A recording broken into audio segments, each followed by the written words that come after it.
Hello and welcome, everybody. I'm Jeff Stoltzfus, that's Kevin, and this is Shut Up Football. This week, we're talking about upsets and underdogs. Cam got the shot. Rodgers didn't. Jimmy Garoppolo is a little bitch. And we take a look back at Week 9 of the NFL season. Hit it!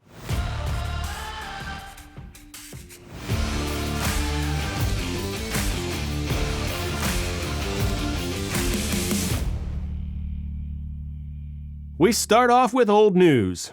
Aaron Rodgers missed the game after he tested positive for COVID-19. Don't worry, he's fine. Rodgers is rich. He has the best healthcare options in the world. And Joe Rogan. That's right, Rodgers spurned modern medical advice for podcast host Joe Rogan. Rogan survived COVID, so he must know something. Let's hear what the man has to say. I'm not a doctor, I'm a fucking moron. Don't sell yourself short, Joe. You went to school. I mean, not medical school, but some kind of school. Probably. Rodgers will be out for 10 days, the longest he's had to wait for anything since draft day. What's important now is protecting Aaron Rodgers from other diseases. We need to do like we did with Joe Rogan, find people who survived other diseases and harvest their knowledge. Does anyone know anyone who survived polio? No one?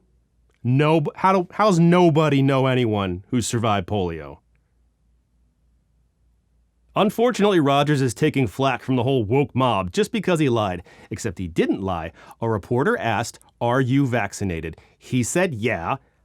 That could mean anything. Besides, it's not lying if you think you're not lying. It's telling the truth but being wrong. What, suddenly people can't be wrong? People make mistakes. I'll tell you who is vaccinated. Camille Newton, seen here blending in with my fever dreams. He said on his YouTube channel Funky Friday that he's now vaccinated for COVID-19 and still wants to play in the NFL. So expect to see Cam on a team any day now. When did he say that? Last month? Yeesh. Former Patriot Martellus Bennett recently reflected on his time with Jimmy Garoppolo, and it was less than favorable. Bro, we lost 2 games. One of them was because Jimmy Garoppolo was being a bitch and tried to quit. He quit before us on the last, decided not to play right before the game. So we went out there. Jacoby came out and played with a fucked up thumb and played his heart out. But Jimmy was just being a bitch about it all, and he's still being it. Like, that's why you can't win with a bitch for a quarterback. It's a fair point. Hey, if you like football, why don't you go ahead and subscribe to this YouTube channel. Hit the like button too. It helps people find the show. And now it's time to take a look back, all the way back to last week. It's time for the recap.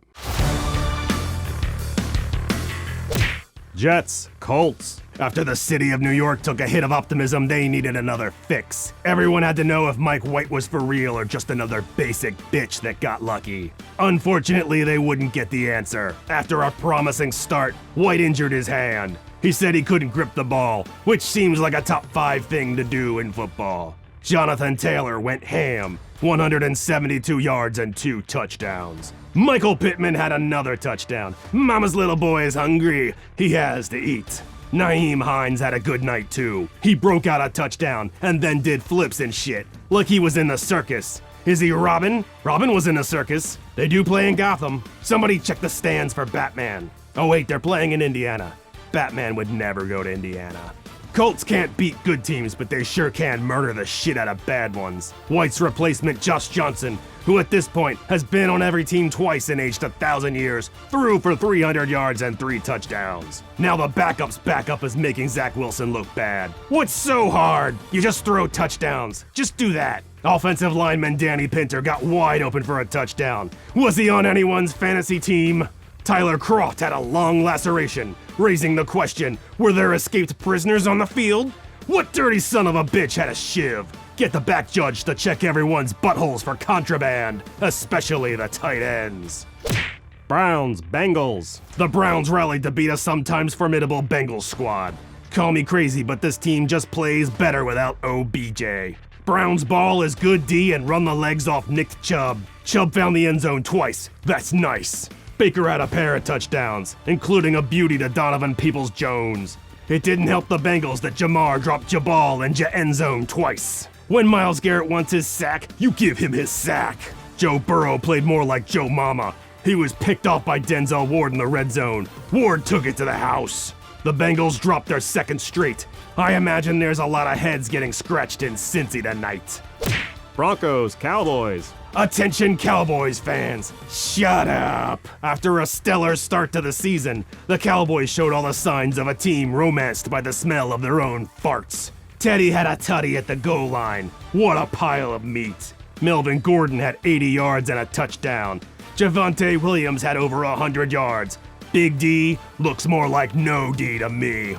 Bridgewater threw his best ball to Tim Patrick for a touchdown. It got downright embarrassing. The score was 30-0 until the last 5 minutes of the game. Then the give a fuck finally set in.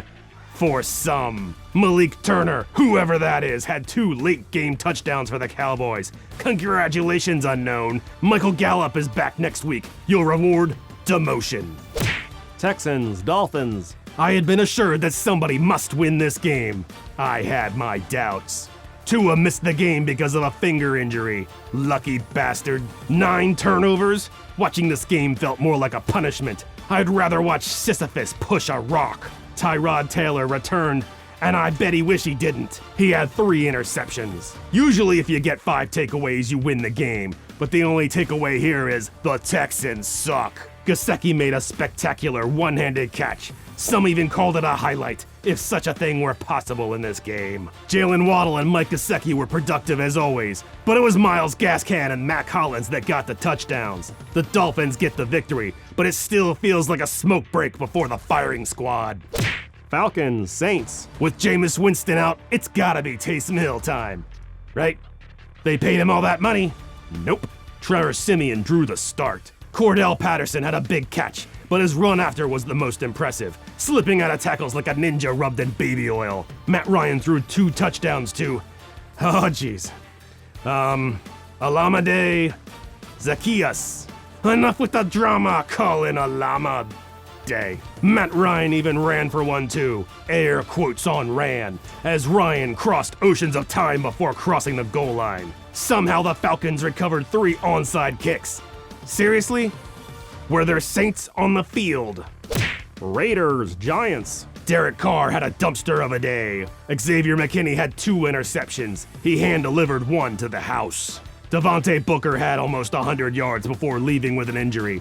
You don't have to be exactly like Saquon Barkley. Alec Ingold with the fullback hurdle. Must be terrifying to have all that beef over your head, like somebody threw a body bag filled with deli meats out a second-story window. Evan Ingram got tall for a touchdown. He had a good day. Today I learned that kicker Graham Gano has a killer smile. A serial killer smile. As the Raiders were driving, Derek Carr was stripped by... who? Quincy Roche. I don't believe you. Raiders fall. Giants get a win for Judy. Patriots, Panthers. Christian McCaffrey is back. Everything is gonna be just fine. Wrong! The Panthers couldn't stop the Patriots' run game. Damian Harris, Ramondre Stevenson, and Brandon Bolden combined for over 150 yards and a touchdown. But if you have Sam Darnold, you're always in a game. If you are the opposing team. Man, he fucks up a lot. He had like 3 interceptions. Even receiver Robbie Anderson gave Darnold the business. Tumult, as the rift is so large, it can be seen from Golf Digest. Mac Jones squeezed one into Hunter Henry. Don't worry, it was consensual. Bill Belichick is now 4-0 versus Sam Darnold, which is like saying I can outpunch a baby. Of course I can. Babies are notoriously weak, and I eat steak for breakfast. They couldn't eat steak if they tried. No teeth. Number 1 weakness, baby. At this point, the Panthers organization will likely do whatever it takes to get Deshaun Watson in the offseason. Money, hostages, human sacrifice, organ harvesting, Bitcoin. Bills, Jaguars. As 2 men with the same boring-ass name played in the same game, all of the internet was a Twitter. Many referenced Inception, but that would only be if Josh Allen was in Josh Allen, and it's not that kind of game. The better reference was 1986's Highlander. There can be only one. Ironically, they made sequels. Don't watch them. This could only end one way. Josh Allen on Josh Allen crime. Should we just call him Jags Allen? The Jags Allen had 8 tackles, a sack, a fumble, and an interception. After the game, he had a hot dog, a burger, a corn dog, some fries, and an interception. Whatever complacency bug bit the Cowboys this week was now kicking the Buffalo Bills straight in the dick. Trevor Lawrence got the boo-boos and left early. Zach Moss left early too, no one noticed. Josh Allen, the quarterback one, later said he played like shit.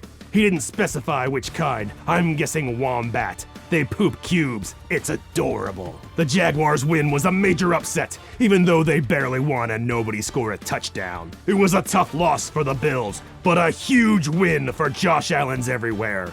Seriously, it's a common name. Vikings-Ravens. This was a crucial game for both teams. Dalvin Cook started the day being that guy. Kirk Cousins took advantage of confusion on the defense with a big pass to Justin Jefferson for a touchdown. Later, he'd float one to Grumpy Thielen for another score. The Vikings had a 98-yard kickoff return by, Kenny Wongwu? I'm so sorry, Kenny. Devin Duvernay snagged a touchdown with one hand like it was on a goddamn yo-yo. When your quarterback runs like Lamar Jackson, a running back is only there for the tough yards. Le'Veon Bell ran into traffic and made it to the other side for 6. Anthony Barr had a huge interception in overtime. I mean, it would have been if the Vikings didn't fuck it up. Why do they even make Justin Tucker kick anymore? It's purely ceremonial. Chargers-Eagles. Justin Herbert put the entire roster on his back and carried them to 3 touchdowns. Hurts scrambled and went airborne. A little flippity-flop. That's levitation, Holmes. Justin Herbert threw a rainbow to Mars and Mike Williams found it. Everyone keeps telling me Jalen Hurts is good, but if I can't see it, it's not real. Like a ghost or the female orgasm. Devonta Smith had over 100 yards and stretched to a touchdown. Chargers tight ends Steven Anderson and Donald Parham each had a touchdown. Dustin Hopkins kicked the final nail in the coffin. As Coach Sirianni left the field, a fan threw a bouquet at him. Possibly a reference to Sirianni comparing his team to a flower, or perhaps because it's customary to bring flowers to a grave. Chiefs-Packers. The Packers brass had to be jazzed to the tits to see Jordan Love finally get a start.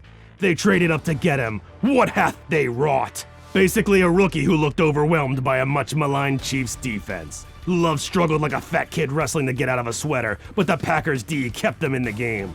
Mahomes' confounding struggles continued, though he connected with Kelsey for a score early. L'Jarius Sneed, which is a Chiefs cornerback and not a Dr. Seuss character like I thought, had a great game, including a Jordan Love pick. Love finally got the pack on the board after Alan Lazard ducked a defender and snuck into the end zone. Some called Chiefs punter Tommy Townsend the player of the game. A punter!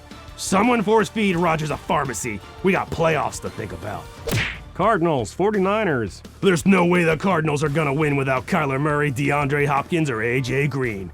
And yet, don't cancel Christmas yet. Colt McCoy steered the SS Kingsbury, and somehow it worked. Oh, Captain, my Captain. Eno Benjamin trucked a man on his way to his first career touchdown. Rumor has it, he came back for the man's shoes as a souvenir. His feet were still in them. Connor went all damn day. He had over 100 all-purpose yards. 2 rushing touchdowns, 1 receiving. The Niners gave him nothing. He took it anyway. And then, as the prophecy had foretold, Brandon Ayuk with a touchdown. He finally climbed out of Kyle Shanahan's doghouse. What news have you of the outside world? Have you seen Trey Sermon? Is he well? The Niners look like their record. Guess it wasn't in the cards. Titans, Rams. It just made sense. Derrick Henry always looked like a Frankenstein monster of running backs. So how do you replace him? With multiple running backs. Adrian Peterson came down from running back heaven to lead a rotation with Jeremy McNichols and Deontay Foreman. Separately, they were mediocre, but together they were still mediocre. But it worked! The Titans defense molested Matthew Stafford all game, forcing him into back-to-back interceptions. Ah yes, I recognize that one. Locals call it the Wentz. A.J. Brown had an off night. Jalen Ramsey got under his skin. Jeff Swaim had better luck. He found pay dirt. On a night without their best weapon and their top receiving option dropping passes, the Titans still managed to flex on a playoff-bound team. Bears, Steelers. Justin Fields and the Bears came out slow but hit a rhythm late. And what the merciful fuck is this? Actual good play calling? The Bears and Justin Fields were clawing their way back into this game. All the momentum was on their side. And then, the call. After a crucial sack to end the drive, Cassius Marsh was flagged for taunting. Where? I don't see anything. Was it verbal taunting? To who? The punter? The sideline? The ethereal nature of being? No one fucking knows. What, we just have to trust that this ref heard something?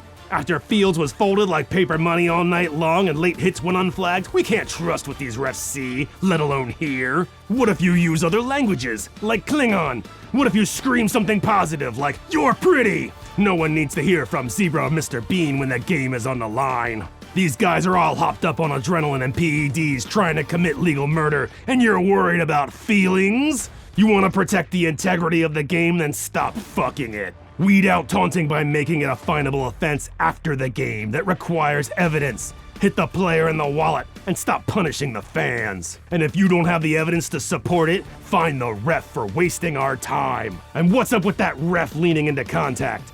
Look at it. Unless Marsh is the center of our known universe and has the gravity of a sun, Tony Carenti leaned into contact and then threw a flag kabuki theater style. What are you, a middle child? You want our attention, Tony? Well, now you got it.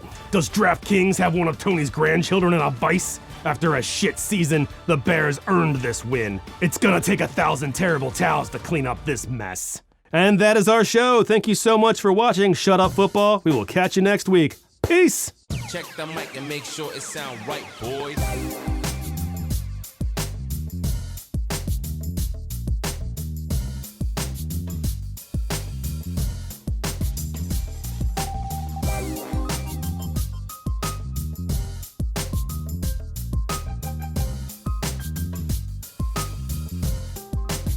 It sound right, boy. Oh, God.